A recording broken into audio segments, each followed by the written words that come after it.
7 அதிநவீன CCTV camera, அனைத்து இருக்கைகளிலும் seat belt, அனைத்து ஜன்னலிலும் எமர்ஜென்சி எக்ஸிட், பஸ் முழுக்க 13 எமர்ஜென்சி ஸ்விட்ச், மாற்றுத்திறனாளிகள் ஏறி இறங்கும் வகையில் பிரத்யேக படி, பஸ் நிறுத்தங்களை எளிதில் அறிந்து கொள்ள சிஸ்டமேட்டிக் வாய்ஸ் ஓவர்.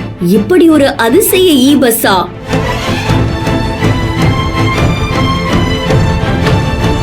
சென்னையில இன்னையிலிருந்து தாழ்தள மின்சார பேருந்துகள் இயக்கப்பட்டு வருது.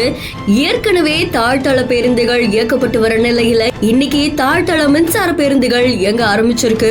வியாசர்பாடியில இருக்கக்கூடிய பிரம்மாண்ட பணிமனையில இருந்து தான் இந்த பேருந்துகள் இயங்க ஆரம்பிச்சிருக்கு. இது தொடர்ந்து இதோடைய சிறப்பம்சங்கள் அப்படின்னு பார்த்தா 39 இருக்கைகள்லயுமே சீட் பெல்ட் வசதி இருக்காமா, ஒவ்வொரு இருக்கைக்கும் கீழே சார்ஜிங் போர்ட் அமைச்சிருக்காங்க அப்படின்னு தெரிவிக்கப்பட்டிருக்கு. அது மட்டும் இல்லாம 13 இடங்கள்ல அவசர கால பொத்தான்களுமே இருக்கு.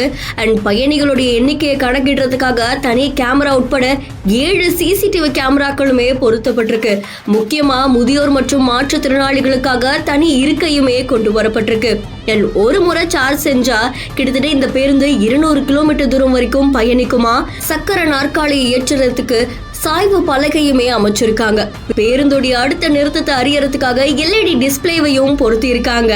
முதல் கட்டமா 120 மின்சார பேருந்துகளுடைய சேவையை தான் தொடங்கி வச்சிருக்காங்க. ஒவ்வொரு பேருந்துடைய விலையும் கிட்டத்தட்ட 1,30,00,000 1 கோடி ரூபாய் வரைக்கும் இருக்கும் அப்படின்னு சொல்லப்படுது. அது மட்டும் இல்லாம இன்னும் சிறப்பம்சங்கள் இந்த பேருந்துல இருக்கு அப்படின்ற மாதிரியும் தெரிவிக்கப்பட்டிருக்கு. முதல் கட்டமா பெரும்பாக்கம், வியாசர்பாடி, தண்டையார்பேட்டை இந்த மாதிரி முக்கிய டிப்போக்கள்ல சார்ஜிங் வசதிகள் நிறுவப்பட்டு இருக்காமா. இந்த பேருந்துடைய முக்கியமான நோக்கமே மாசு குறைப்பு மற்றும் எண்ணெய் செலவுகளை குறைக்கும் அப்படின்னு எதிர்பார்க்கப்படுது. மொத்தமா 625 மின்சார பேருந்துகளை இயக்கிறதுக்கு திட்டம் தீட்டப்பட்டிருக்காமா.